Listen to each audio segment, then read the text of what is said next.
Hey, ladies and gents, and welcome to the Controlled Interest Gamecast, where we talk about video games and everything happening in the industry. As always, I'm joined by Jordan. Can't stop getting moons.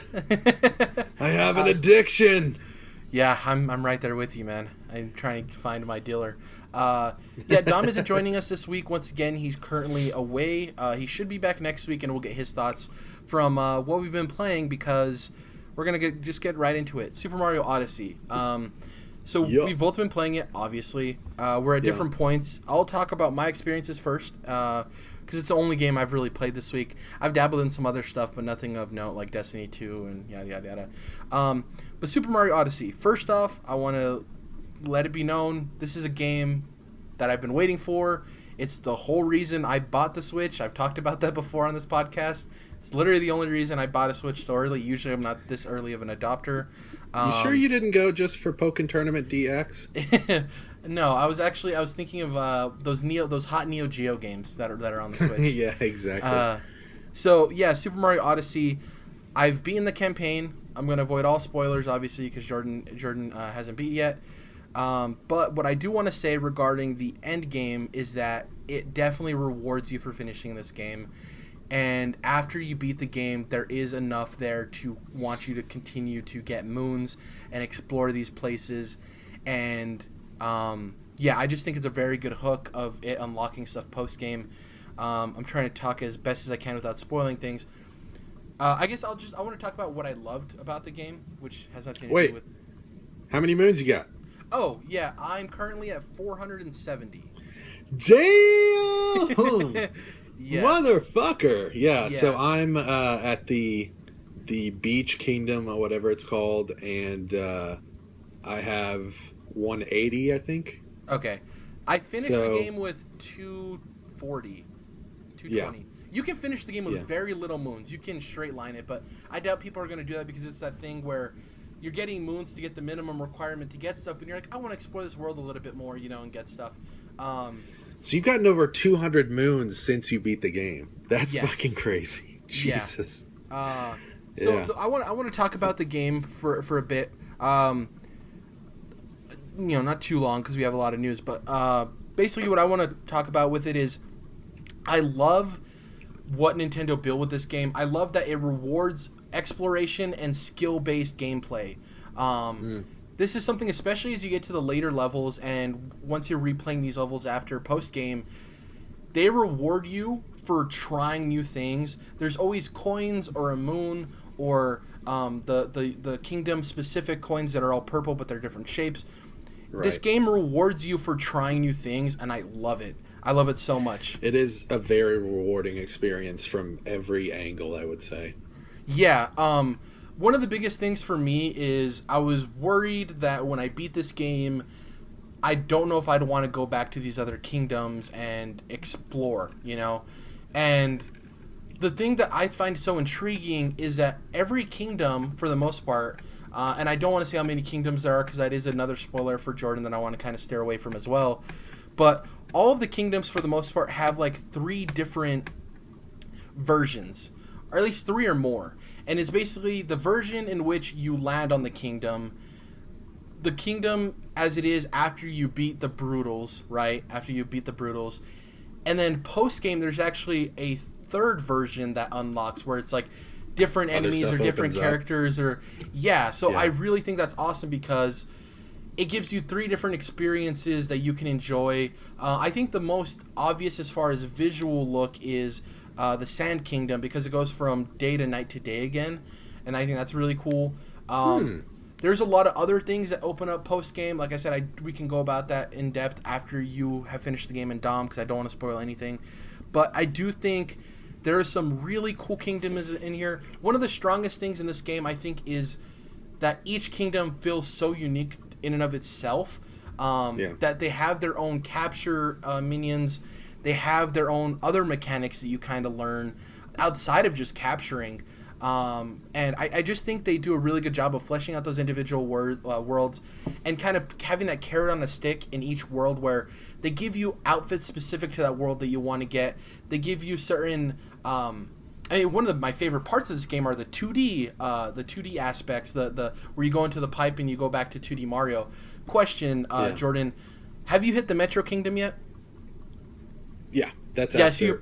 I'm after that. Yeah. So that's something we can talk about. Spoilers. Skip ahead about a minute or a minute and a half or so, real quick. Man, the end of Metro. Actually, I don't know if you do this automatically. At the end of Metro Kingdom, did you do the festival thing?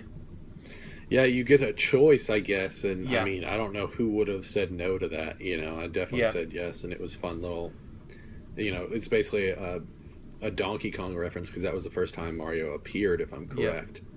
And, I think I mentioned this off the show, but when they originally debuted that trailer and had the song One Up Girl, it's got a couple different names, who the fuck knows, but you know what I'm talking about. Yeah. And with Mayor Pauline, I fucking love that song so much, and it's just them playing it, doing the festival while you're going around in the 2D version, and yeah, man, it's like the best type of fan service, the best type of nostalgia drip that they could possibly have, and that's kind of permeates throughout the game, but that is one of the highlights, at least so far for me. Yeah, and so the big thing for me is I'm not a Sunshine guy, I'm not a Galaxy guy. Like I've said before the show, I dabbled in those games, they didn't really hook me. They weren't what I wanted personally out of a 3D Mario game. And for me, the 2D games are fine and I enjoy them, but Super Mario 64 has always been my favorite, and it's not just like nostalgia rose-tinted glasses. I just like the free 3D movement in a world, going to the paintings and exploring these worlds, and I didn't really get that in Sunshine from what I wanted, and I didn't really get that in Galaxy. And I mean, Odyssey delivers on all of that. One of my favorite things is that there's these little subtle hints to 64 throughout the game that you kind of run into. And for fear of spoiling stuff for you, I don't want to say exactly what some of those things are. Because there's the paintings, for one. Yes, there's the paintings. That's present from the start, essentially, in the Sand Kingdom, where you go into like a secret spot in one of the other worlds from the game. Yeah. From this game, from Odyssey. So, like, I think you can go into the Metro Kingdom from the first spot in the Sand Kingdom, and it gives you a little moon. Yep. And then you can go back to the Sand Kingdom through a paint portal. So, yeah, that's really cool. You finished the Beach Kingdom, right? Yeah, I'm done with that. Finished. Beat the Octoboss. So, there's obviously the Loch Ness Monster guys as well, that character. There's some other stuff, like I said, I don't want to spoil it for you by any means, but there's some other nods to 64 that I really love because my inner child was like, I remember doing this in 64. I think I just can't get over how well this game is designed. One of my last points before we move on to your thoughts on Odyssey and what else you've been playing, because I really haven't done anything outside of Odyssey really, is I love the worlds and how compact and tight they are because it feels like there's no wasted space for me. Yeah, that's a very good point. Yeah, and like for me, I've talked about Breath of the Wild, and my biggest gripe is I feel the world is very empty. It's big for the sake of being big, and that's one of my biggest gripes. With Odyssey, you enter this kingdom, and I'm not gonna lie, some of the kingdoms when you first enter them, you're like, this is kind of tiny. This is really all the kingdom is. And as soon as you actually get your feet on the ground and you're looking from Mario's perspective and you're going through this kingdom, you then realize there's actually a lot more space to play with here than I once thought. One of the earliest examples is Cascade Kingdom with the T-Rex, where you get to take control of him. When you first get to that level and you're first getting the Odyssey, it's like, oh, this is a weird tiny little level. This is probably just like a makeshift tutorial kingdom kind of thing. And then you move on, right? And you kind of don't spend a lot of time there because the game's trying to usher you forward to the real kind of start of the game through Cap Kingdom and stuff. But when you go back to Cascade, man, does that level open up? And on the outside looking in, it's like, well, this level isn't really that big, but they make use of all of the space thanks to the 2D mechanic in the game where you go through the tunnel and you play 2D Mario. They use levels really well, and I'm talking about verticality. Yeah. I just think they do such a good job of not wasting space. Even, like, as much as I love 64, I think 64 wasted some space a lot of times, too, where it was empty in some certain areas of the level, I think this does a much better job of no wasted space. Yeah, these worlds aren't overly gigantic and super impressive, but the depth and complexity of them, plus the mini worlds inside each world where you go through the tunnels and stuff, I think it's great. I think each kingdom has its own feel too. Metro Kingdom is probably the most vertically challenging, where it's like, you know, you explore through moving up, whereas a lot of the other ones are just explored through like looking through nooks and crannies or moving around the world. Like this is the most addicted I've been with a game for a very long time. Like I said, I'm at 450 moons. The game has been out a week. I'd say the same. Yeah. I'd say the same. It's every time I'm not playing it, I'm thinking of like, oh, there was probably a moon in this area I saw before, or man, I can't wait to see for this I'm talking about in relation to before I beat the game. What are these other kingdoms? Like, what's the next kingdom I'm going to see? And I'm telling you now, Jordan, there's some kingdoms that come up that you will not expect. And I'm like, because like a lot of them are like a little bit Mario tropey of like, oh, there's the underwater level, or just video game tropey, like there's the ice level, there's the desert level, there's the forest level, But I think the thing they do is in those tropey levels, they do change it up to where my biggest concern when I first went to the Lake Kingdom is, oh, this is the underwater level. But man, it changes. I think the traversal in that Lake Kingdom changes completely when you realize you can overtake the fish, and swimming through with the fish, you don't have to worry about your breath, right? And you can just worry about exploring. And I think if this was a different Mario game where you didn't have that ability and you were constantly worrying about your air, and that's something that happens in 64, where the underwater levels you're constantly worrying about your air management. In this, you take over a fish, just explore underwater. And I think that's really cool because the biggest problem with underwater levels is the difficulty and annoyance level, and I think when you take out having to worry about your air capacity, you make it just about exploring underwater, and who doesn't love that, right? Unless you're like afraid of whales or something. But even that level, it's 50-50. Half of the level is underwater, half of it's above. Like most of the moons you get are above water, you know? So they didn't really have, even on the beachside kingdom, there's more underwater there, but there's a good amount above water, and I think they did a good job of mixing that in, because I think they knew people weren't particularly fond of underwater levels in Mario. But man, there's some kingdoms that come up that are very surprising to me, because I just never thought I'd see those types of things in a Mario game. And I don't want to get too much into it, like I said, because I don't want to spoil anything for you, but I'm having a blast with Super Mario Odyssey. Right now, it's my favorite game of the year. Shocker. I'm still loving it. There's a lot of other games I had to play and stuff, but for me, I think this captured 64 more than what Zelda did for what I liked about Legend of Zelda games. And this is the Mario game I've wanted since 64, and it's delivered on it. And yeah, I can't wait to talk Endgame with you and Dom. What about you, though? You've been playing Odyssey. I want to hear what you have to say. Of course. I have a question, though. You said there's like these 3 phases to each kingdom. Okay. So should I go before I get to the end? Like, I guess I'll know when I'm going into the last kingdom, I assume? Yeah, you'll know when you're going into the last kingdom, for sure, 100%. So then should I go back through all of them before I beat the game? No. So what I would suggest is... How would I say this without spoiling anything? Almost like you do in Bloodborne or a Souls game, where you don't want to beat the game because it sends you right into New Game Plus, and you want to get stuff done before you do that because it ups the difficulty. So what I would do is you go through the levels, and you have most levels I think all of the levels have their initial boss, right? The Brutals.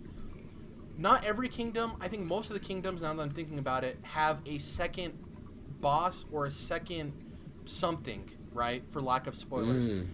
I say maybe go back and touch on some of your favorite kingdoms, but when you finish the game, that second boss will still be there, and then after you beat them, other stuff will open up in the world too. So it's not necessary for you to go back, but I think if you want to revisit the kingdoms you really enjoyed before going to the final boss, I would say do it. I don't think it's mandatory by any means, but it wouldn't hurt if I did that. If I just went through all the kingdoms again. Because like you said, the Sand Kingdom goes from day to night to day. Am I going to miss the night if I don't go back before I beat the game? No. Because you have to beat a specific boss for it to turn back to day. I gotcha. So what I'm saying is the third version usually unlocks after you beat that second boss. So even if you beat the game, boss is still there. Yeah. So you're good. Okay. Yeah, go ahead. So, I would say just real quick, as far as Game of the Year stuff, it is Horizon's still my favorite game of the year, but this is very close, and obviously I'm not finished with it, so it could definitely take that spot. Unfortunately, I didn't play Horizon, so it's not on my list. True. Yeah, unfortunately, yeah. But either way, it's very close to Horizon, and without having beat it, it's that's pretty. That's pretty impressive because you like Horizon a lot. So to hear that it's that close, love Horizon. Yeah. Very excited for that DLC. So, yeah, just echoing a lot of what you're saying. I think that I do think there's probably a little bit too many moons. If it was like, what is there, like something like 800? There's 1,000. Yeah. See, if it was like 500 or 600, I think that'd be the sweet spot. Because some of them are kind of just like, you walk into a room and you get a moon. Some of them like that. Yeah. It's like, I don't know. So, I want to interject real quick. I think... Sure. So, most of those moons are the ones you get to let you move forward in the game, right? Because they're like the very easiest ones. They're the surface level ones that you get them by accident most of the time, right? I will say that after the game, when you're going back and you're trying to get the moons, I think there's definitely a progression of the difficulty of moons. And I think the reason there's so many moons is because I think they want moons for every type of player. They want the moons that are for people who want a casual Mario experience to be able to go through, have a blast platforming, jumping around, but they don't want to halt their progress in moving forward in the game. So they don't want everything tied to platforming or boss fights or all of these side activities, because some people just want a jolly Mario experience, right? You think of young kids, a little bit older kids. They want to have those easy moons for people. And yeah, for us, it's like, why is this moon even here? It's like it's on a tree, jump up, get it. But for like somebody who is just trying to have a different experience in us, I think, oh, cool, I got another moon, I can finally move forward. Whereas them having to repeat like these like platforming things or these races or these challenges, I think there's a tiered moon system in the game, because I found myself where you kind of go through a checklist of like, you go through, you get all the super easy moons, then you're like, okay, what's next? Let me go through all the pipe areas and see if there's moons I missed. Then I go through these things, then I go through like the challenges and all this stuff. So you kind of like work your way through these different tiers of difficulty. And yeah, there could be an argument for maybe they can cut that down by like 20% for the moons. But I do think there's a reason why there's so many, is because you need the tiered system of difficulty depending on the type of player that is playing the game. But that's just my thought process on it. That's a good point. But at the same time, there's a lot of almost worthless moons where you just walk in to a room or jump on a tree and it's right there. It's like there's a lot of those. So either way, it's not a bad problem to have. Yeah. But it does mean that I'm a little bit less likely to go through and get every single one and 100% the game.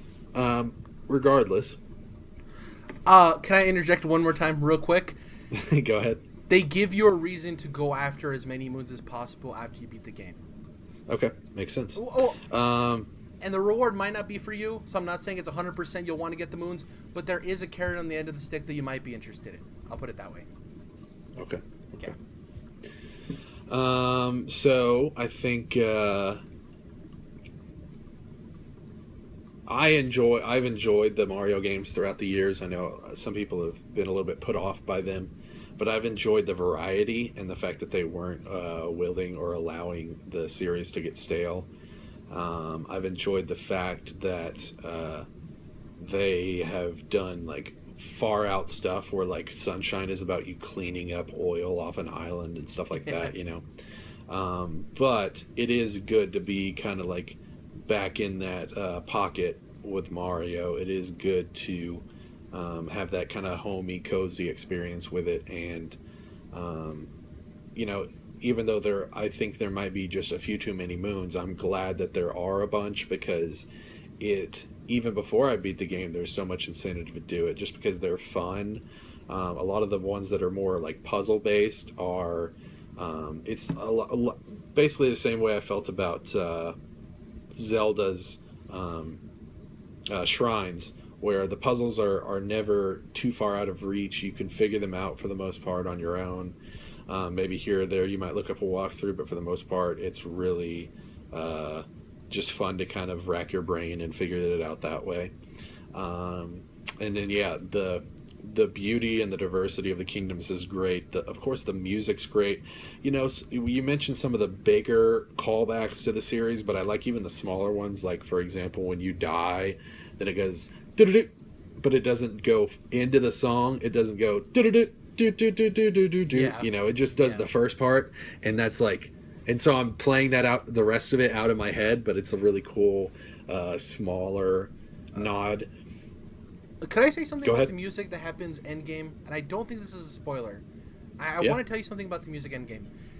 After you beat the game, you unlock the ability to play whatever piece of music that you've encountered throughout the game at any point. Nice. Yeah, so you can go, there's a menu, and you can pick the specific track you want to listen to while you're doing whatever you're doing. I think that's cool. So that's fucking dope. Hell yeah. Yeah, and the music is awesome. So, yeah, not too much negative to say. There are a lot of jaggies in this game, a lot of jagged edges, which takes away a little bit from the beauty of it. But it seems like, you know, going through Digital Foundry's tech analysis of the game, there's some explanation as to why that's there and why Nintendo would have chosen to do that. So it's interesting. I do think it's interesting that some of those jaggies will go away if you go into photo mode to take a picture. Yeah. Which is like, okay, well, now you're kind of like misrepresenting the game when people are posting this on social media, which is just a little bit shady, backdoor shady deal there. But I don't think people are going to Mario for visual fidelity. You know? No, but you know what I'm saying. Yeah, like, I understand like, where you're coming from. it's not this big of a bump, but if we didn't have the PS4 Pro and Horizon was just in 1080, and then you go into photo mode and your photos are like, you know, I got 2K or 4K, you know, stuff like that. It's like, well, the game doesn't actually technically look that good when you're actually moving around. So either way, it's not a huge deal, but the jaggies are a little definitely noticeable, I should say. The platforming's really tight. I like the fact that you can put the camera right above Mario, like directly above him, for certain platforming sections. That's really important. An example being like when you throw your cap at the ring activators, or I guess that's a good way to put them, and then they shoot out this ring that expands, and then you want to just look directly above him, so you jump right over the ring. Stuff like that is really great and appreciated. We were talking about how like Zelda could have a full voice cast instead of the half-assed stuff that they did for Breath of the Wild, and here it's like, it's just goofy as hell how like when Cappy talks to you, it's like you know, like what, just stupid gibberish. Not that they need to have voices, but it's just like it's just goofy at this point. It just kind of like, you know, makes me laugh. I'm like, oh, Nintendo, you know. Yeah. It's not a complaint, I should say.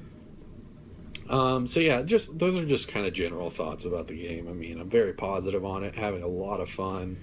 You know, 180 moons where I'm at. I think I've got quite a few, definitely more than I need to complete the game at this point.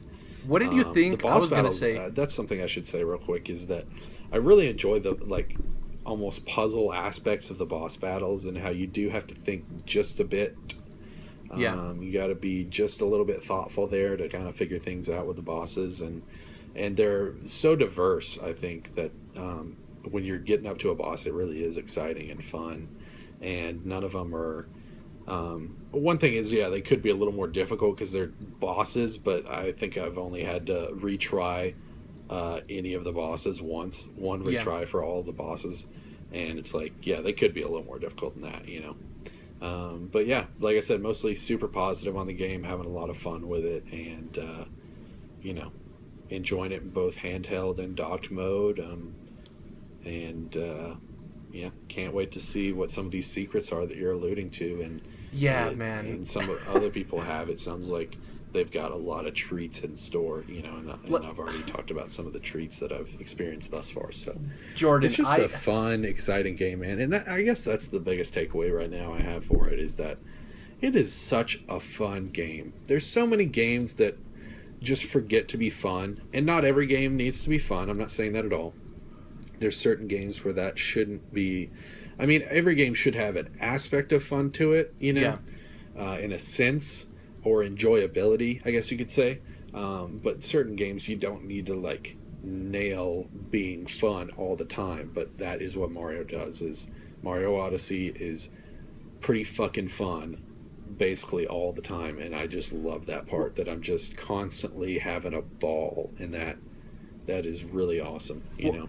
Speaking to fun real quick, I think the biggest thing I can say is this is the first time in a while that I have gotten to the end of a game and been smiling ear to ear. Like, the end of this game is just so awesome for people who have a history with Mario and love Mario. Like, it definitely pays off the adventure, you know. And I want to address one big concern and criticism that people have that I would just want to say that is total bullshit.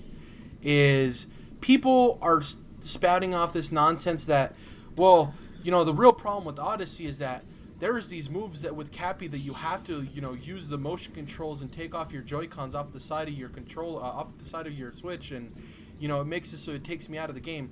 I have not once removed the Joy-Cons from the side of my Switch, and I've been able to do every single move that Cappy can do in the game.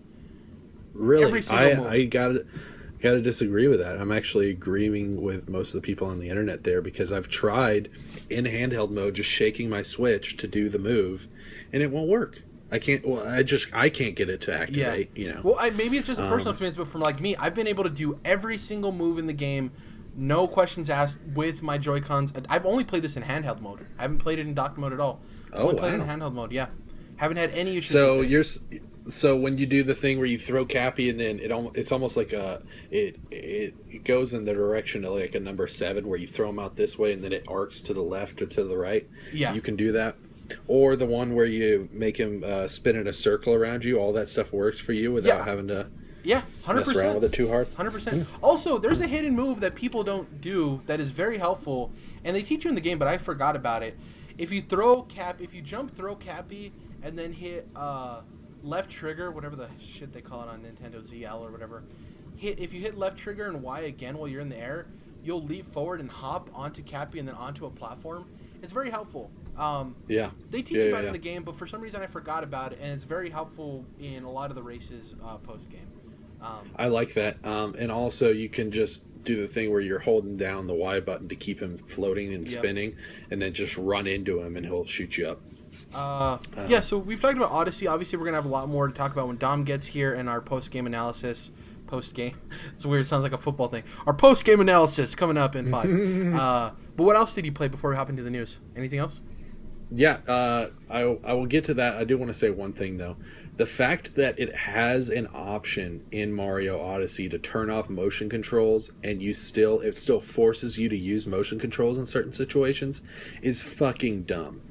The fact that it has the option, like, turn off motion controls, yes, I will do that. I turned off motion controls, and then it's like, all right, now when you want to do this move, use motion controls. Like, what the fuck is the option there for? You know? Yeah. I mean, I don't like the fact that they're being forced on us, especially in a game that just isn't about motion controls. They're not really, you know, building. It's not like Galaxy or Galaxy 2 where they're building the control scheme around that. Yeah. So I don't like the fact that they're in there at all. And it does take away from the game for me. But then the fact that it has an option to turn them off, and then tutorials pop up where it's like, here's how to use the motion control parts.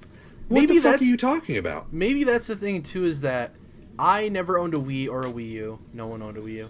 But oh wow, never owned a Wii. No, the Switch was my first console, quote unquote, since the GameCube. So damn. I don't have that connect with Nintendo for motion controls that I think a vast majority of the population does. Of like, they still connect motion controls to Nintendo, whereas for me, that's not a thing for me. Like when I play Nintendo games, I don't automatically assume this has motion controls. There's going to be a part where I need to use motion controls, because that's just not something. You're not fatigued. Well, you don't have the motion control fatigue. Well, it's not even. I guess fatigue is a way to put it, but also like it's just not in my thought of mind. Like I don't think I need to use motion controls. That's not like a thing I think about. So even when I'm like, oh, I have to shake it here or something, for me it doesn't resonate as motion controls. And motion's more like gyroscopic controls, or just like, I don't know. It's very weird for me, the disconnect, because I'm in the minority of people who didn't play the Wii or Wii U, so I don't. I don't have that correlation really. You know, I'm not tired of motion controls because I never really had to deal with them. I don't know. It's very weird. But I agree. It's weird to have an option where you can turn it off and it doesn't do anything really. That's dumb. Yeah, I turned it off and then it's like, here's how you do it. I'm like, you kidding me right now? Just give me a different button prompt. You know, make me click the stick or something where you have a little extra button that's not already being used. And or like the fact that when you're climbing up a pole or a tree and you gotta shake the fucking thing. It's like, why not just make me tap the button? You know. Yeah. Just tap the button real fast and then you go up faster. Like, come on. But, yeah, I would say that's my biggest drawback, especially with the option being there and it still gives you the prompts. It's fucking dumb. But, anyways, of course, Jared, the other game I played was Assassin's Creed Origins. And I'll tell you what, bud, I want to like this game a lot more than I do. I definitely want to like this game a lot more than I do. This is now I'll say this. I love Unity. Unity's one of my favorite, if not my favorite, Assassin's Creed games. And that game got a really bad rap for the technical issues. They tried to shove way too many fucking NPCs into that world. It was annoying and obnoxious. Not even, touching on the fact that, like, it didn't necessarily feel more realistic just because there was more people there, you know? Like, not every fucking street in every fucking city is constantly crowded. You know what I mean? That doesn't make any sense. Even in, like, New York City, Tokyo, some of the most populated cities in the world. I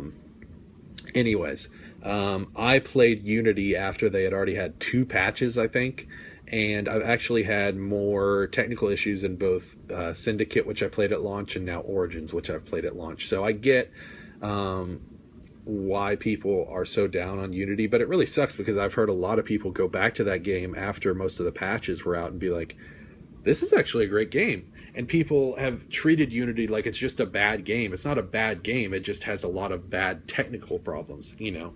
But the game itself is actually great and the story is pretty damn solid. So Unity's one of my favorites. Syndicate's one of my favorites, and I will say this is one of my least favorite Assassin's Creed games in a long time. Probably my least favorite since Revelations, or maybe AC3, which got to just be a slog after a while. But yeah, let's hop into it here. So they've changed. So of course they took the year off, right? And they've definitely made changes. It certainly doesn't feel like, wow, this is a whole new ball game or anything like that. And that's definitely what people are hoping for, but it's just not there. It's still a Ubisoft game. It's still an Assassin's Creed game for the most part. But the big changes that they've made, in my opinion, are not progressive. They're regressive. They take away options from the player. They take away tools from the player, especially from the perspective of a veteran of the series. It's like, you know, I'm used to having certain things that I think should just be there, that you added up to this and it felt like a more complete experience in Unity and Syndicate, and now you've taken those things away and it's really annoying. And I'm not talking about like the zip line from Syndicate. I understand that was like the part of the technological advances of the historical timeline that they were on before they went all the way back. More of what I'm talking about is the fact that they've changed the control scheme quite a bit, and it took, you know, quite a while for me to get used to it. I was able to adapt to it, but at the same time, I don't necessarily like a lot of the changes of where they've placed the buttons. I think that the button mapping is pretty just is just kind of off. It's not really there. And side note, I think that, you know, it's great that within the PlayStation operating system, you can remap any button, which is a big thing it's in the accessibility tab. It's a big thing for disabled gamers, and I really like that they include that for them. Like if you only have one working hand and you're trying to only press certain buttons so that you're not straining yourself, then you can assign buttons a certain way within the PlayStation operating system. I think that every game, just like I think I get pissed off, I've mentioned before, when games don't have like look sensitivity, camera sensitivity options, stuff like that. I think every game should have a completely mappable control system. Like, why the fuck not? Are you just so up your own ass that you won't let anybody change your control scheme? You know, I get that you work hard on it, and there should definitely be a default where it's like, this is how we recommend you play the game. But like with Cuphead, I could completely remap the controller, and I changed a lot of things that I thought were really beneficial for me, and I liked way better than the original that they had, which I didn't think was super great, the original mapping. But regardless, the mapping here is kind of off. They don't have a remapping option, which, like I said, I think every game should be standard. I think there's a lot of options that should be standard with every game that most games just don't have. So that's a separate conversation. But yeah, instead of going into stealth mode with one of the triggers, with the right trigger, you use circle button to crouch. And then instead of using the face buttons in combat to swing and stuff like that, you're actually using R1, R2.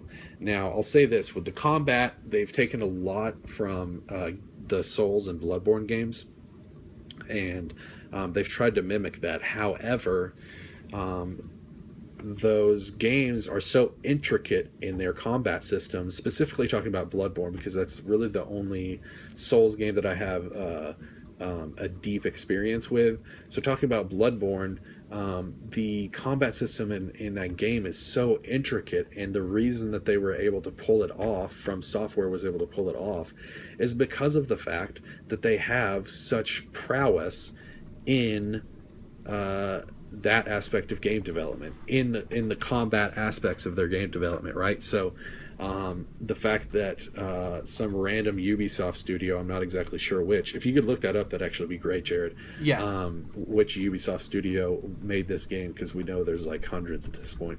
And what they've done in the past, I don't know. But this is the team that made Black Flag. Okay, so they've got a good Assassin's Creed Montreal game under their belt. Yeah. Oh, okay. Montreal's the flagship studio. So yeah, either way, they're still nowhere near, like I said, the prowess of a studio like From Software when it comes to combat. And so they've got the main combat actions on R1 and R2, where R1's your light attack, R2's your heavy attack, and then L1 you can hold that down for your shield, to put your shield up. And so they've mimicked kind of the Souls or Bloodborne control scheme there. However, the combat is just messy, man. It's way closer in, over the shoulder. I don't like the camera positioning on it. I think that that's one of the sloppier parts of it, because you have guys attacking you from outside of your peripheral, which never would have been a problem in previous Assassin's Creed games. I'm always losing guys, and it's always kind of centering itself the way it wants to, without me being able to get much control on it, because you use the right stick to switch between targets that you have locked onto. And yeah, the way it locks onto targets is really unintuitive. And then the way that the camera follows you once you have your lock on chosen is very unintuitive. The combat itself, just the moment to moment clashes that you're in, is just super messy, which has never really been an issue in Assassin's Creed. Like I said, they're mimicking deep combat systems that they don't have the chops for. They're not fucking From Software, and they're not able to go into this depth that they have, that From Software has, which is like, Bloodborne's like a bottomless pit when it comes to combat depth. And so yeah, the combat is super fucking messy, which is really frustrating. You get into a lot of frustrating moments where I've never had issues in combat in Assassin's Creed. It's been easy in the past, but it just feels like it's just sloppy, is a good way to put it. Which is very disappointing, because it looked better from what they were showing. But yeah, the combat itself is one of the lowest points, I would say. And then other ways they've taken away tools or options or control away from the player. Things like smaller things, but still certainly important things, like you only have one speed that you can run now, as opposed to basically 3 speeds from before. You only have one speed on your horse, and it gauges the speed based on where you are. So if you're out in the country, it'll go as fast as possible. If you ride into a city, it'll slow down to like the city speed, I guess you could say. But even though you might be in Alexandria in these giant wide open streets where there's only 2 people on the road and you could be racing through here, not even touching or near anybody, and it won't allow you to even choose what speed your horse goes at, just like it won't allow you to choose what speed you run at. Now, it's fast enough when Bayek's running. It's fast enough when the horse is at full speed out in the open areas outside of the cities. But it's very frustrating that I can't choose that, and that's been part of the series forever. Another aspect is that when you walk up to assassinate somebody with your hidden blade, it's not always necessarily going to kill them in one shot, which is like, well, then what the fuck is the point of a hidden blade that I'm supposed to assassinate people with? And so if they're higher level than you, then you might not be able to kill them. And I'm like, okay, well then I guess I'll just have to, as soon as I got the hidden blade, then I immediately started upgrading that bitch. And it's just like, come on, man, what the fuck are you guys thinking with some of these decisions that you've made that are very, like I said, regressive and taking away options and choices from the player, which is, the opposite direction from the rest of the industry at this point. So the changes here are just mostly negative for me. The way the story starts and the way not only the story starts, but the game starts and how it introduces you to things and the way it, the tutorials that you do have are so the tutorials specifically are extremely basic. They do a terrible job of introducing you to the game and like getting you caught up or getting you feeling like you're comfortable with it. I've played every Assassin's Creed mainline game and I was lost for a lot of different parts where I'm like, wait, I don't understand the intricacies here of how I'm properly supposed to do this or how the best way to go about these things are, because they do such a terrible job of introducing you to the mechanics. And then, the story, the way that starts out is fucking garbage, because it's almost like the first group of cutscenes that you have and the second group of cutscenes that you have should be switched, because it tosses you into this scenario. You really don't have any idea what's going on, or even if the person you're watching is Bayek, is your character. And then that creates some confusion, and then it gets off to a rocky start, because like I said, if they had the second group of cutscenes at the beginning, that would be perfect, because that introduces you to Bayek, that introduces you to why he has this vendetta against these people and the world around him, what's going on. That would have introduced you to the story properly, and then you go into the second cutscenes, which is actually what in the real game is the first set, and then that would have flowed way better, and it would have made more sense, and you would have felt more comfortable and a better grasp on the world. And so it's just a mess there. It's not a bad game. I know I'm being very negative on it, but there's a lot of negative with this game that's really unfucking necessary. It's just stupid. Like I said, they shouldn't have made these dumb changes and taken choice and options away from the player, and they shouldn't have been so clunky in how they introduce the story, which is also not usually the case in these games. So the world is great. I don't think it looks as good as Unity or Syndicate. Unity looked the best of the three because they had this like crazy fucking lighting engine on there, which they had to draw back for Syndicate because that was what was part of what was making it run so poorly. Even still, Syndicate looked incredible, and that's only at 1080p. Now I'm playing at like 1620p or whatever, and I don't think it looks as good as Syndicate. So doesn't look as sharp. I don't think the lighting's as good. There's not really many puddles on the ground like there were in London because you're out in the desert, but even still, it's just like certain things like that don't look nearly as crispy. It just doesn't look as crispy or sharp or as London in Syndicate looks fucking fantastic, and it has so much life to it, and it has so much vibrance, even in like the dreary, foggy parts. Excuse me, even at nighttime, and I just don't necessarily feel that all the time here. It's still a beautiful game, still great looking, but it does feel like a drawback once again. So I'll kind of wrap up here because we're pretty far fucking into this, but to say the least, lots of disappointment with Assassin's Creed Origins. I'm still playing it. I'm still enjoying it. There's still a good game there, but yeah, they did a lot. There's a lot of fuck ups here. Very disappointing fuck ups. So yeah. It sounds like I'm gonna wait a little bit longer for it. What? Yeah, but, this game is not. Even if you are a big fan of Assassin's Creed, I would say don't pay $60 for this game. The thing I want to say real quick before we hop into news, because we have been running really long. Me and you had a lot to say about Odyssey and Assassin's Creed Origins. Yeah, but, exactly. I mean, there's a reason they're two of the biggest releases of the year. Especially for us personally. Exactly. I want to tell you my weird tinfoil pessimistic theory, Jordan. Sure. And this may not come true. Obviously, it's a theory. I think this is the bridge to an Assassin's Creed Games as a Service. And the reason I say that is because a lot of the systems they implemented, the loot system with the certain rarities it drops, definitely plays to Games as a Service. The fact that the combat becomes less intimate and more of like pokey, stab, plays more to a Games as a Service model where there's multiple players fighting the same opponent at the same time. You know, it's well, I would say it's actually the opposite of what you said. It is more intimate, less pokey stabby. And then also I would say, sorry to interrupt you, but it does pertain to the two things you just said. People are getting pretty upset over the loot boxes here because obviously it's 2017 and that's the whole story of the year.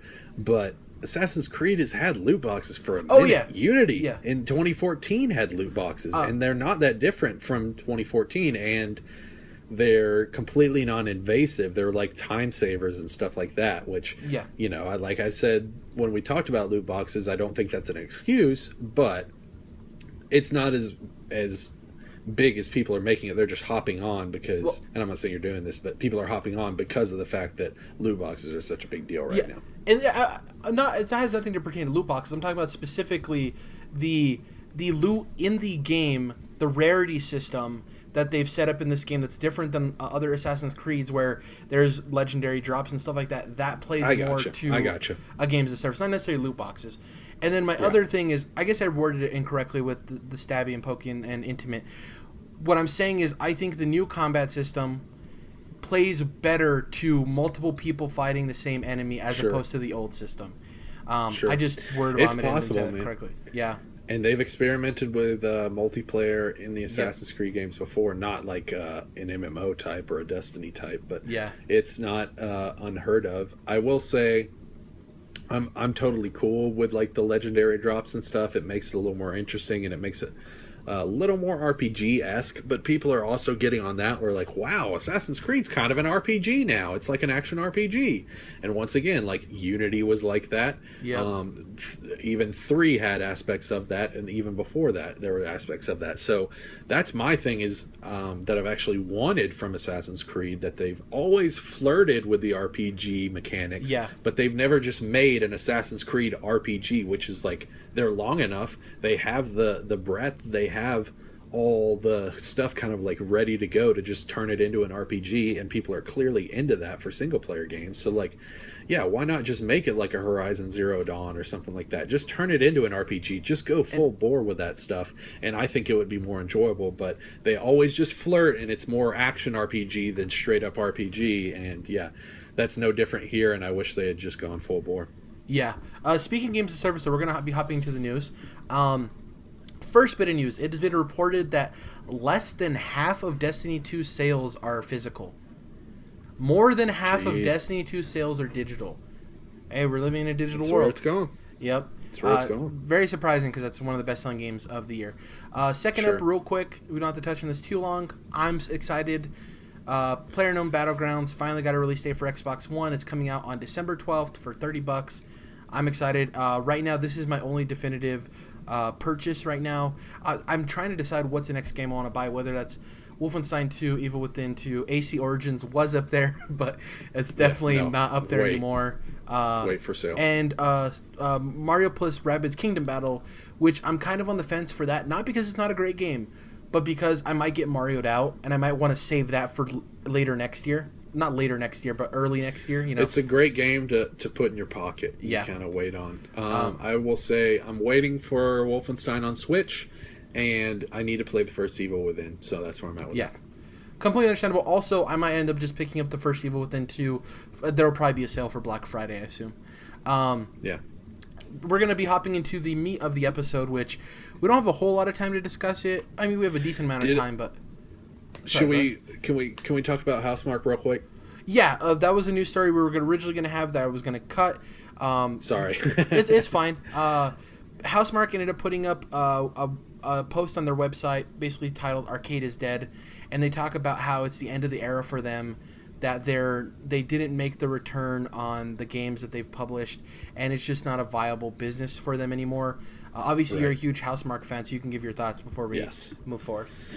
Yeah, so love Housemarque. I've bought both Matterfall and Nex Machina just because I support that studio to the ends of the earth and love them so much and love their style of games. And I know that they just don't make anything less than great games. However, I did tell you before, like, those are two cyberpunk arcadey games from Housemarque in the same year, even in the same summer, I think, within the couple months of each other. So I'm sure they've seen diminishing returns over the years. Excuse me, but I don't think that helped here at the tail end because they were talking about how poor Nex Machina sold with the collaboration with Eugene Jarvis. That kind of sucked for them. But at the same time, either way, regardless of that little bit, I think it's sad, very sad. I am excited to see where they go in the future, but it just sucks, with like the fact that indies are, can be so successful now, and that's not anything out of the ordinary. It sucks that wasn't really the case for them, and they're exclusive, but they're exclusive to the best-selling platform in the world. Plenty of PlayStation 4s out there. It sucks that they've been passed over by people, and I hope that they'll get more looks. I hope that more people will give their next game a chance, whatever it may be. And I think that Supergiant are the guys behind Pyre and Bastion, right? And Transistor. And that's the thing. I think this is the difference in philosophy, and maybe why Supergiant has been able to do what they've been doing is because people ask, like, why don't they just make a sequel to the game they've made? Why don't they continue? Like, why are their games so different from one another? And we're seeing with Housemarque that, man, if you have a niche that isn't selling particularly well and you put yourself into that corner, as good as your games are, their games are critically acclaimed, phenomenal games. Right. From a business perspective, it just doesn't work. And like we talked about before the show, Housemarque, quality studio. I'm probably going to be getting a PS4 next year. Obviously, their next game won't be out by next year, I assume. But I'm excited to see what they have next because it might be a game I'm interested in because none of their games have interested me. Not for lack of quality. It just, that's not the type of gameplay I look for, At least they're not shutting down. That's the best. Yes. It could be worse. Most positive point you could take from. Yep. The last news story. This is the meat of the episode. We're not going to go through everything in detail. We're going to obviously talk about the big hitters at depth. But PlayStation had its Paris Games Week conference. People have been wondering, well, why are they doing a conference? What does that mean for PSX? We'll talk about that after we go over the rundown of everything that happened. So the pre-show, they had an hour-long pre-show. They talked about a bunch of different things. They unveiled some indies that we didn't know were happening. They showed off some new PSVR stuff, which is really great for that platform. And the biggest hitters were Guacamelee 2. So we got a sequel to Guacamelee. It's very similar to the first game. I have a question for you. Was the first Guacamelee a timed exclusive, or... I think so. Yeah. I love Guacamelee. This is a game I can't wait for on Switch. I'm not getting this on Xbox One. I want this on Switch, so I'm going to wait for that. Hopefully, and I think a lot of people probably saw that. And the other game I want to wait for on Switch is Spelunky 2. I've talked about on this podcast about how much I love the first Spelunky. I never assumed or guessed there would ever be a sequel. Derek Yu isn't that type of developer. And we saw Spelunky 2. You take control of his daughter. It's awesome. You excited that they're hinting towards space? Yeah, the moon. Yep. Right. I think that's cool because I think it's refreshing enough. I think it's going to have a lot of the same core mechanics, but obviously you don't want the same super aesthetic of underground and all this stuff. I'm super excited. Like, I love Derek Yu. I think he's a phenomenal developer. He's actually somebody I look up to. When I saw that, I was like, oh, good for Jared. Yeah, super excited, man. I was like, me and Andrew Goldfarb. Yes. Yeah. Some other things that we're not going to necessarily get into. There was a new Tennis World Tour title revealed, so another tennis game, which people are asking, where were the tennis games? From the Top Spin, guys. Yep, exactly. The Sims 4, they showed off how it's going to look on PS4. This top-down twin-stick shooter looked like that has some slow-mo parts to it called Hong Kong Massacre. which looks like Max Payne meets Hotline Miami. Yep. Loco Roco 2 remaster gets a December release date. And some other VR titles that they talked about. Nothing too interesting. I think there was an update on Moss, which I think looks really cool, the one with the mouse. A really weird mobile game, PSVR game called League of War, which terrible title. And they also showed Resident Evil's Not a Hero DLC, Resident Evil 7's Not a Hero DLC in PSVR. But I want to get to the actual conference, because I know we have a lot to say about that stuff, so I don't want to take too long on all this pre-show stuff. The first game we look at, Ghost of Tsushima. Ooh. For those of you, can I take over here? Yeah, real quick, I want to say, for those of you who are like, why would they call it Ghost of Tsushima? Tsushima is the island between Korea and Japan. So it makes a lot of context necessary when you're talking about the Mongol invasions. And it's Sucker Punch's new game. And Jordan's been waiting for this, so you can have the floor. Yes, thank you, Jared. Yeah, so to start, I think I was watching along with Easy Allies on the conference, and they were, of course, going, "Oh, is this Onimusha? Is this, one of these other samurai games that we're used to, a sequel to it?" And I'm like, of course, at one point they were like, "Oh, I wonder if this is Sucker Punch new game." And I'm like, "Oh, I don't know, man. I don't know," because this is very different seeming from, of course, Infamous or even Sly Cooper, but then, it's looking too good to be like a third-party game, really, or even, it's obviously a AAA game, I guess is what I'm trying to say. And then, I'm thinking, well, what third party is just making some like samurai game, And so then I'm like, well, if it's not third party, then it's got to be Sucker Punch, because they're the only first party studio, I should say, that we don't know what they're doing, except for, I guess, Studio Japan, now that they're finished with Last Guardian, and they're not working on the Shadow of the Colossus remake. So I would love to see them looking forward here a little bit, if they could be announcing Bloodborne 2. If From's not making Bloodborne 2, I'd love it to be Studio Japan, because they worked on the original Bloodborne and they have the chops to do it. That's not Team Ico. Team Ico was a part of, like a sect of Studio Japan. Studio Japan has, a lot of chops outside of that, made Gravity Rush 1 and 2. So I'd love to see them working on Bloodborne 2. Possible PSX announcement there, if we're lucky. Anyways, I knew it wasn't Studio Japan, is what I'm trying to say there on that long ass tangent. And so then, I'm like getting excited, and then they reveal, it's this guy talking to a samurai, this Mongol talking to a samurai who's clearly just conquered his village or whatever, and you're seeing these gorgeous landscapes, and then you see, stuff start to burn and stuff going down. If you haven't seen the trailer, I highly recommend it. I've watched it several times since that conference.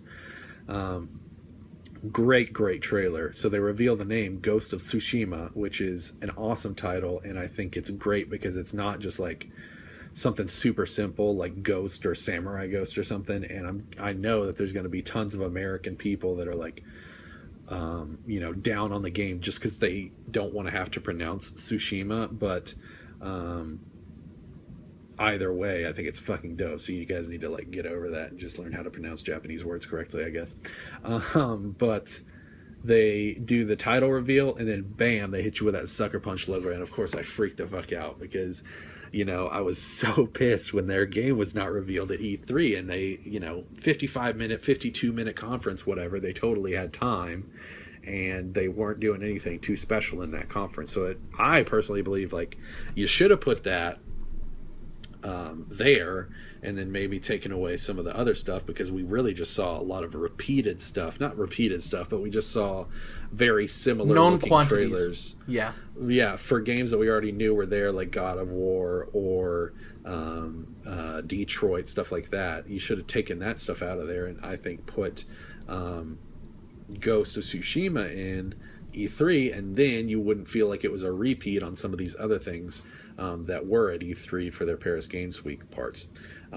So either way, I was upset that they didn't reveal at E3. Still think they should have, or just waited till PSX. But either way, I'm very excited to see that Sucker Punch is working on an open world samurai game, third person action RPG, seemingly. Because that's what they do, is third person action adventure, really.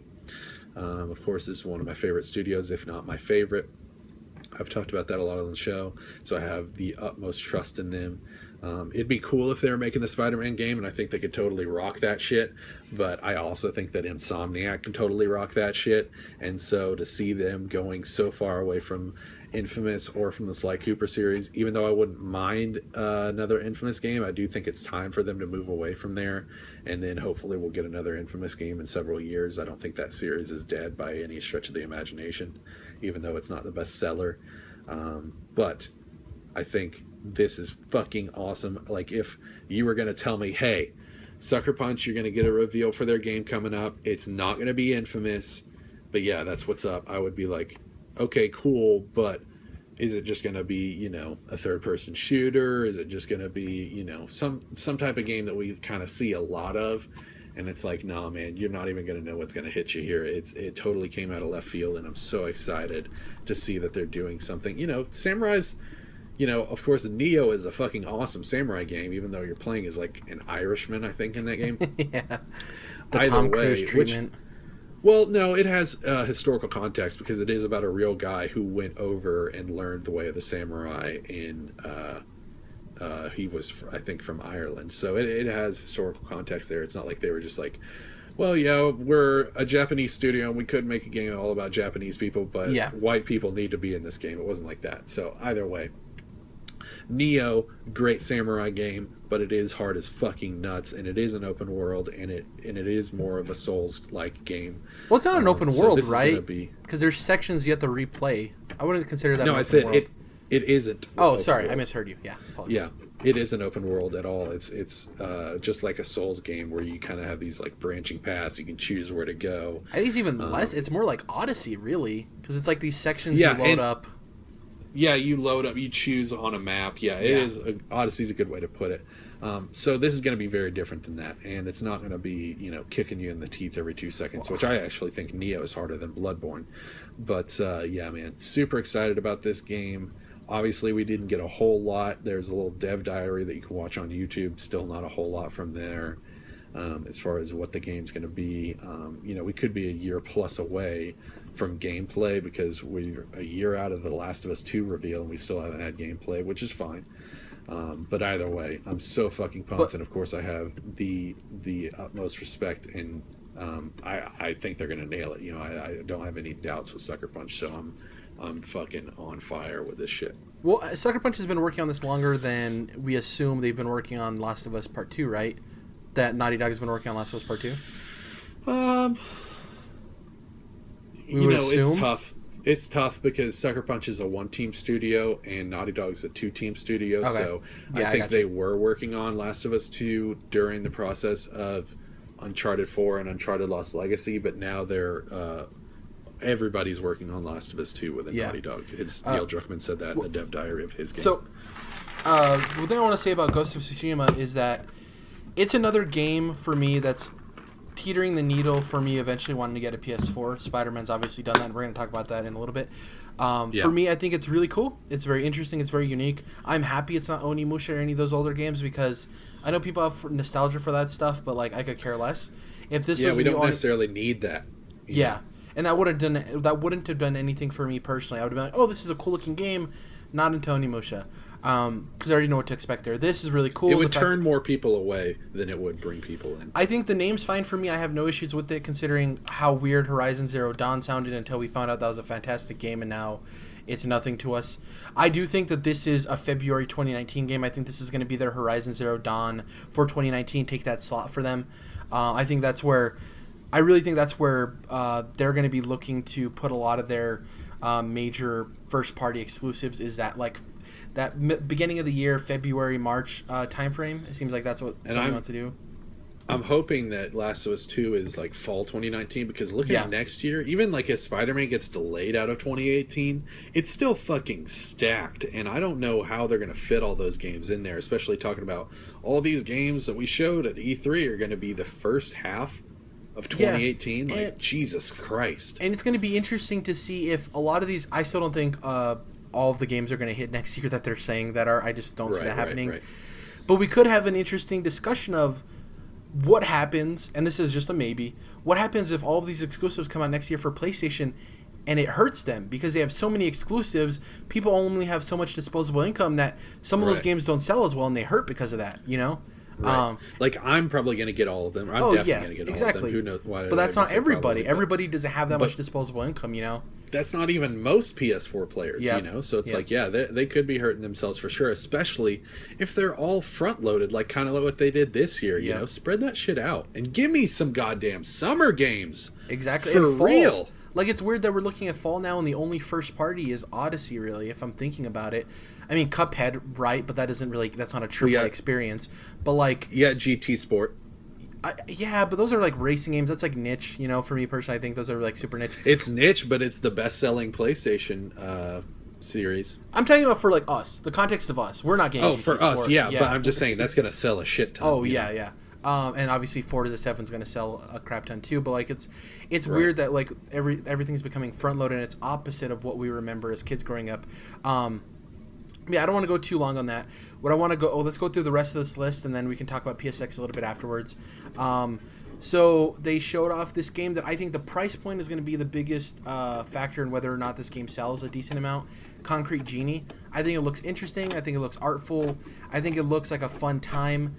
I think if this price is outright, like at $15 to $25-ish dollars, somewhere in between there. Oh no, it's a $30-$40 game if you ask me. You think so? It's looking kind of big budget, you know. I think, believe me, I think it looks like a great game and it might have that budget behind it, but I don't know if it having that big of a price point will help it, you know.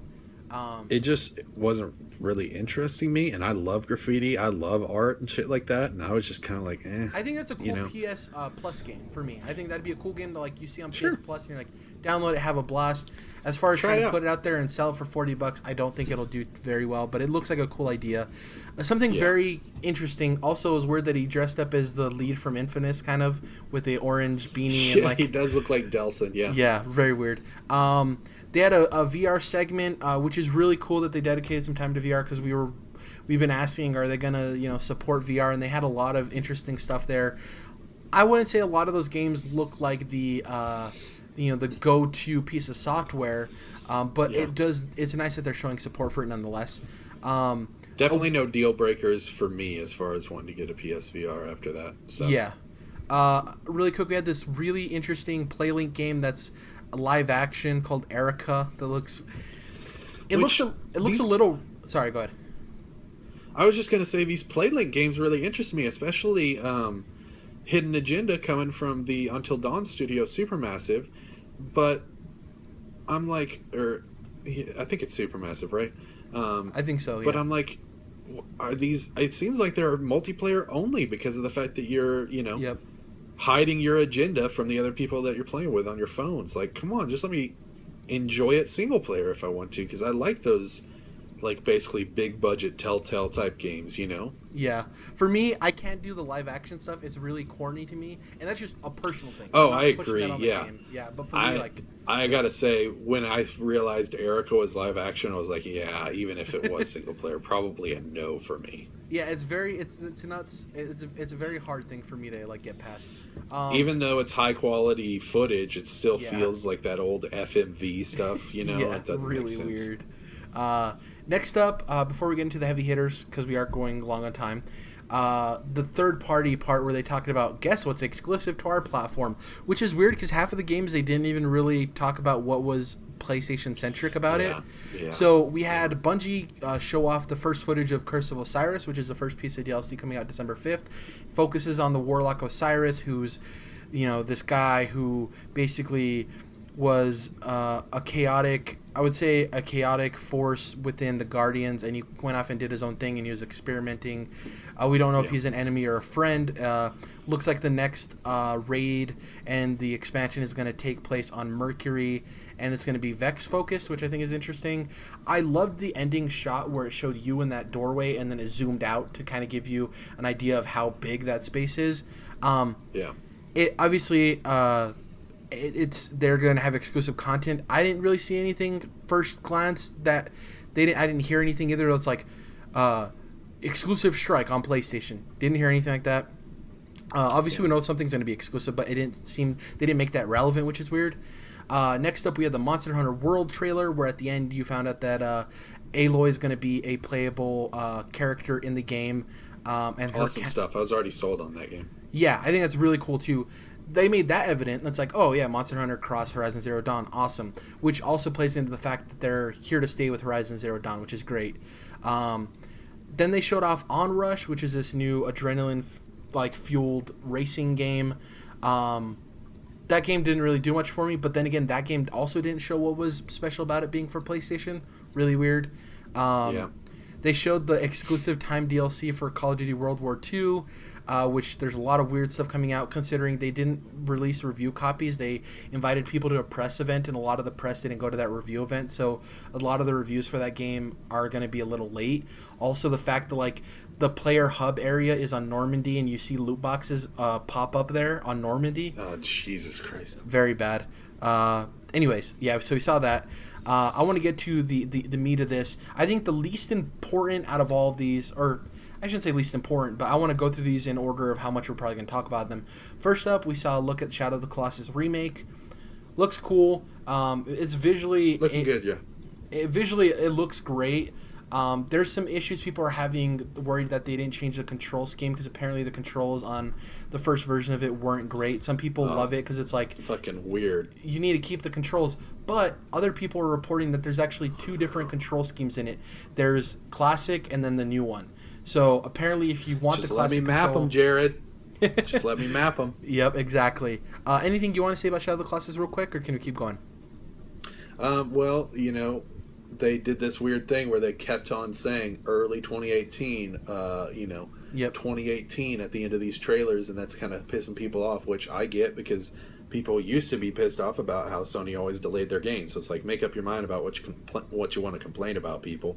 But I think it has a release date. Game we got in a press release or on a GameStop post, something like that. It's February 2018. So looking at how it just got revealed at E3 of this year, it's pretty crazy.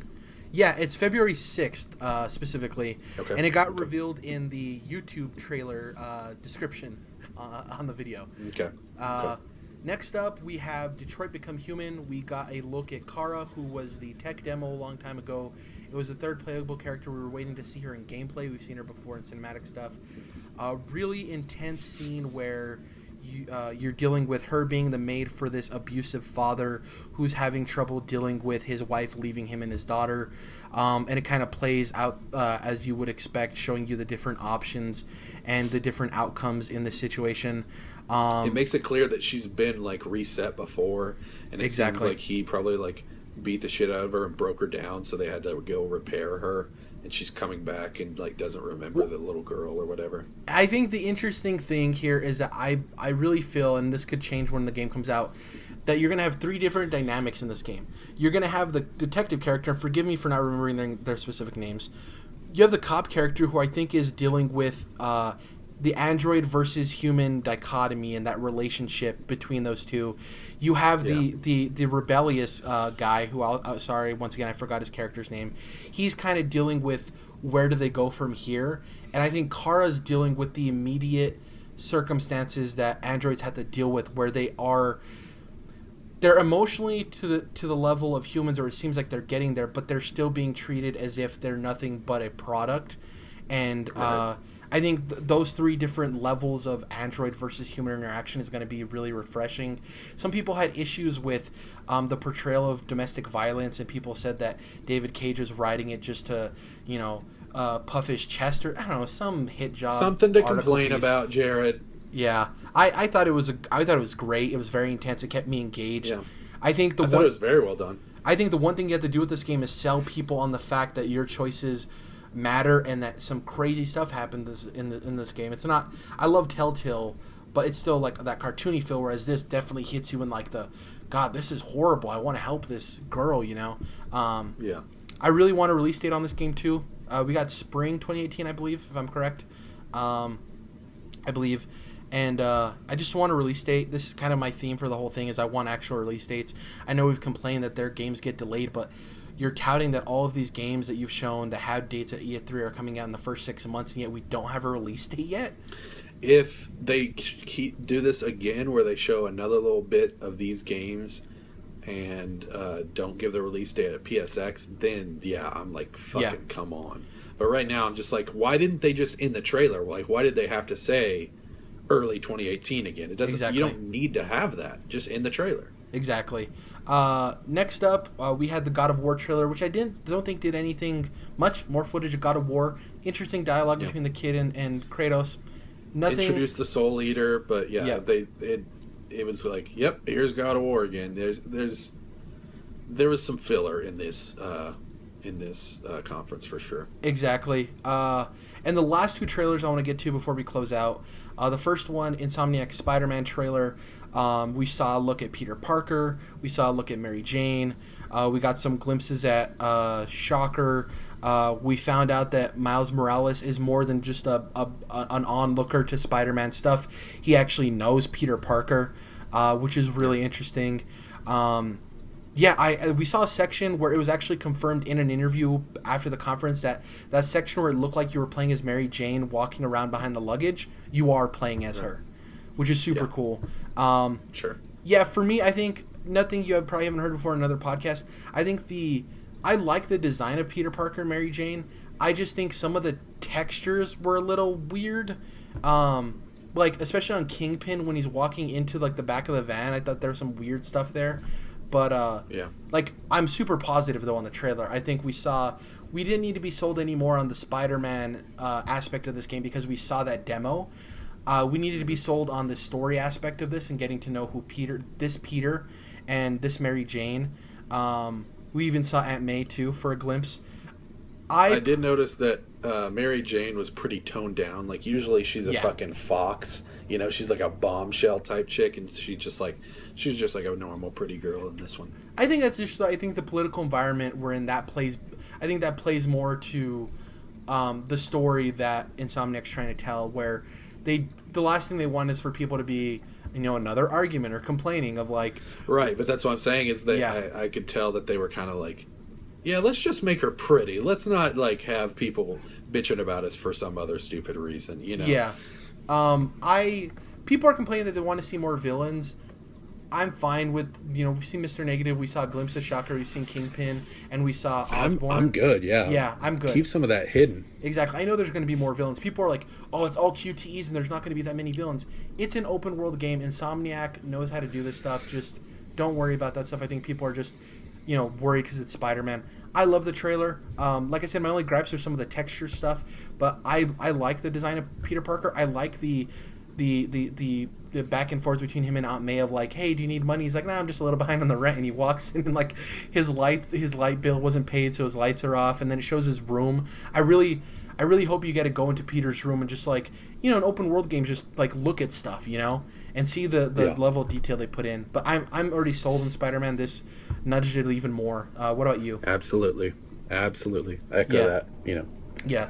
I didn't need much else from Spider-Man. I liked seeing more of Peter, but like, I don't need to see any more going through the city. I'm sold. Like, I don't need really anything else from Spider-Man at all. Yeah.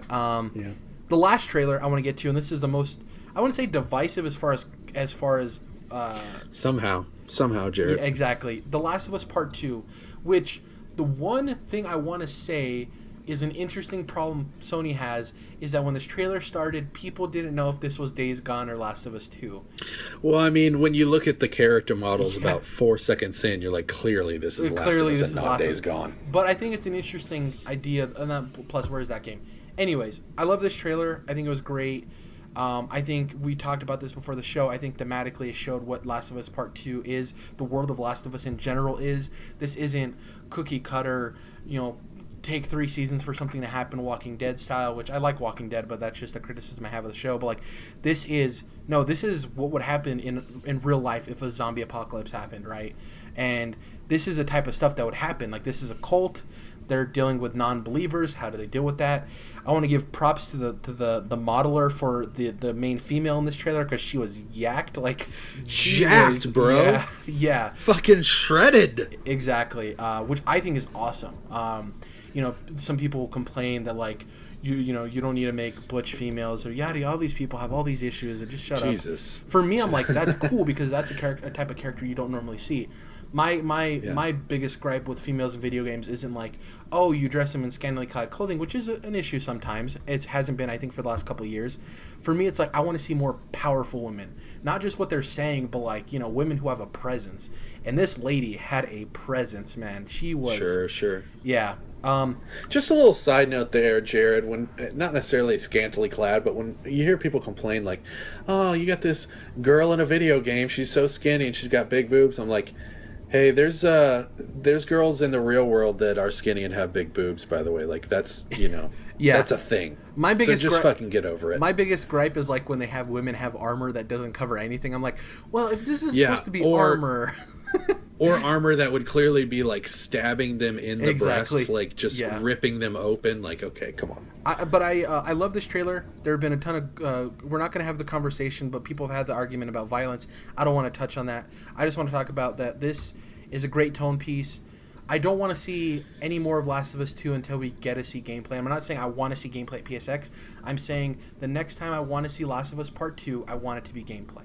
That's what I'm saying. Right. I agree. Yeah. I agree. Yeah. And, we don't need to focus on the negative here because we're both so positive on it. That trailer, even though it's really just a cutscene, that cutscene is so well directed, as all of Naughty Dog's stuff is. My complaint with Naughty Dog has never been about their storytelling or their cinematic prowess. And, like, damn, dude, the vibe and the...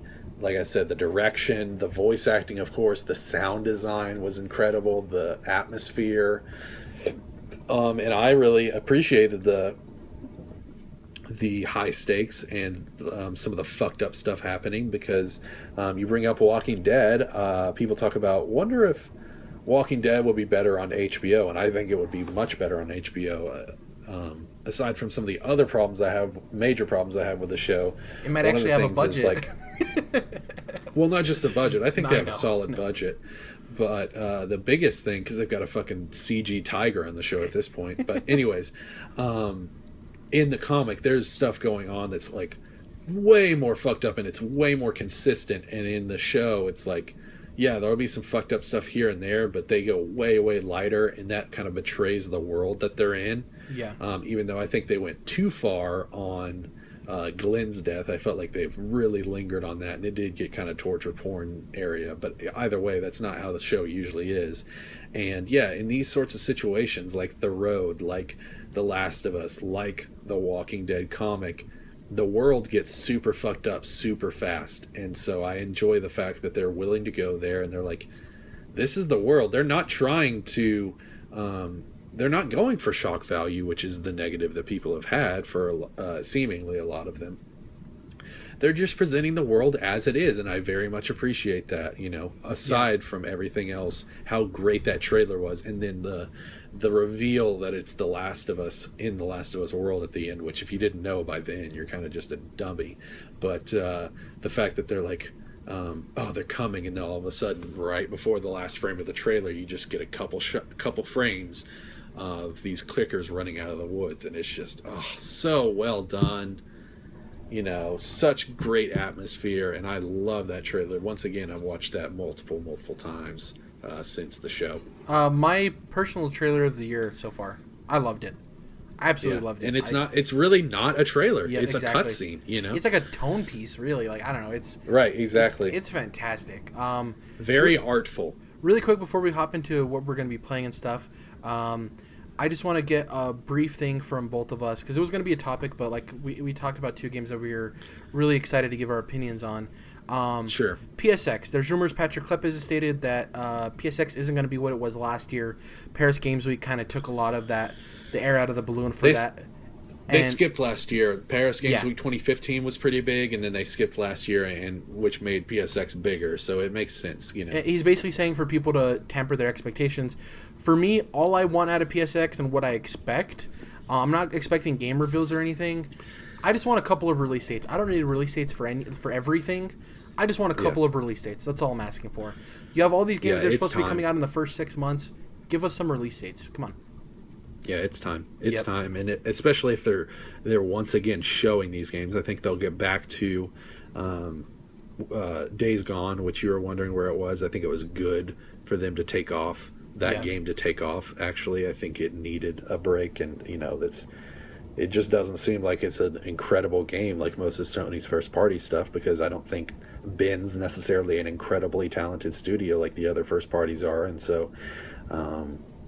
They're trying to make it look better than it is, and they just can't, because it's seemingly a good to really good game, but I don't think it's going to be great or amazing. So it's good that game probably got a break, and I'm sure it'll be back for PSX with a release date, hopefully.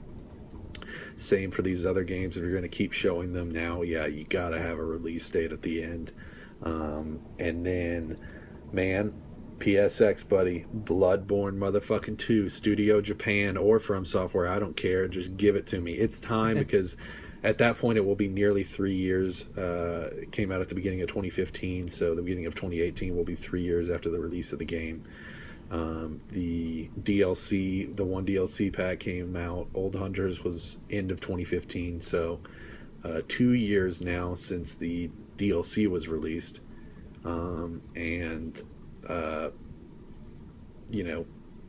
Studio Japan's usually working on multiple projects at once, and they released all the stuff for Gravity Rush 2 towards the beginning of this year, and Gravity Rush 2 wasn't like a gigantic budget game, so they've probably been tinkering with other stuff in the meantime. So yeah, man, I think it's definitely time for Bloodborne 2. I think Bloodborne 2 would be better served at a PSX or maybe a Paris Games Week or a Tokyo Game Show than it would at a E3. But regardless, I do think it's time. I really want it, and it's one of those things, I can't imagine them not doing a Bloodborne 2, especially pretty soon after the first one, because they did retain the license for this one, whereas they didn't for the Souls games. Or they did, but they didn't keep it exclusive. Whatever. Anyways, Bloodborne 2. Let's do it, man. I guess what I'm trying to say. As far as what we're going to be playing, more Odyssey for me. Just going to be getting them moons. Nothing else planned. I'll see what I gravitate to. But yeah, more Odyssey. Just more Odyssey. Loving that game so much. Can't wait to hear from you when you reach Endgame, because I definitely want to talk about all of the goodies and stuff. So that's it for me. Definitely. And Thor Ragnarok, obviously. That's pretty much it. Yeah, going to see that later tonight. I got my ticket, so very excited about that. Mr. Robot was great. I want to give that a shout out. I think after season 2, it was a little bit rocky. It had some really great fucking parts, but was not necessarily up to par of season 1. It had some tedious areas, I would say. But season 3 is right back up there and right up there with that level of quality, which leads me to say I believe that Mr. Robot is absolutely the best show on television right now, and not just airing in the fall. I mean, throughout the year. Mr. Robot's where it's at. So, shout out to that. And then, of course, I'm going to be playing some more AC Origins. I'm definitely not done with that game, even though I'm pretty negative on it, kind of sour on it. And I'm certainly enjoying it more now that I've got a better grip on the game, and I see where it's going, and I'm kind of, a little more comfortable with it.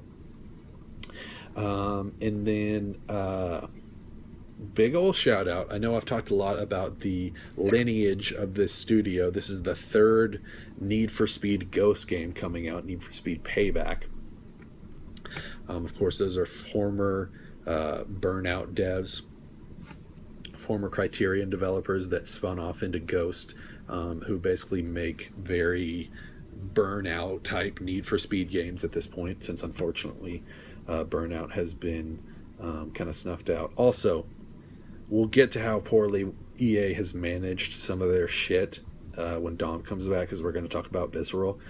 But the fact that Criterion, they had a game that was like, you remember that game, like all the different extreme sports, Jared, and they just gave you a random ass tech demo at E3 way before they ever should have shown that game. It just gets canceled, and now Criterion, one of the best racing developers in the world, if not the best, is relegated to making the vehicle combat in fucking Battlefront. It's like, Jesus I wonder Christ, if that game EA. got turned into Onrush. Jesus Christ. Well, Onrush is a Codemasters game. For some reason, I thought Codemasters was owned by EA. I don't know why. I thought they purchased them. That's my fault. Yeah. No, it definitely looks like an EA game, to be honest with you. Like even the the got some logo and vibes. stuff. Yeah. So Codemasters actually has former Motorstorm. What do you call it? Motorstorm devs that got shut down with what's that studio? What was that studio called? Not Guerrilla. They made the other Sony racing sim besides the Gran Turismo, which is like, what the fuck were you doing? Drive Club, the former Drive Club developers, Evolution, that got shut down. Yeah. They were the Motorstorm games, which is like, why did we not get a Motorstorm on PS4? That's poor management by Sony, but at least they're not as bad as EA. Anyways, Onrush, we didn't mention that. That looks cool. Definitely a Motorstorm vibe. Love Motorstorm games. Onrush is a weird name, but still, I think it's going to be a solid game. Anyways, very excited for Need for Speed Payback because, like I said, this is the third Ghost Need for Speed game, and I think Ghost is a great studio. They really know what they're doing. Of course, they have that racing pedigree. Need for Speed Rivals, their first, is incredible. And it's one of the few games that I love playing online because you just ride up to somebody, hit a button, ask them if they want to race. They hit a button, say yes or no, and then if they say yes, you guys are just rolling from there on out, and you do a little race, and it's so easy, so fun. You don't have to get on your mic. And it was the same in just Need for Speed, the game that came out in 2015. I had some problems with the game. It wasn't perfect, but it was still solid. But it looks like Payback's going to be a little bit more like Rivals, which is just one of my favorite games, period, but definitely one of my favorite racing games. So very excited about Need for Speed Payback, and of course, most people aren't necessarily talking about it, so got to give a big old shout out to that and my peeps over at Ghost. That was episode 76 or 77. Sorry. Thank you guys for listening. If you can, please subscribe to us on YouTube. Even if you don't watch the videos, every subscription helps. Also, speaking of that, if you can, if you're listening to us on iTunes, if you can please leave us a review and a like on there, that helps as well. Dom should be back next week, more than likely. If not, it'll just be us two again, us two goons. And we'll catch you guys next week. Have a good weekend.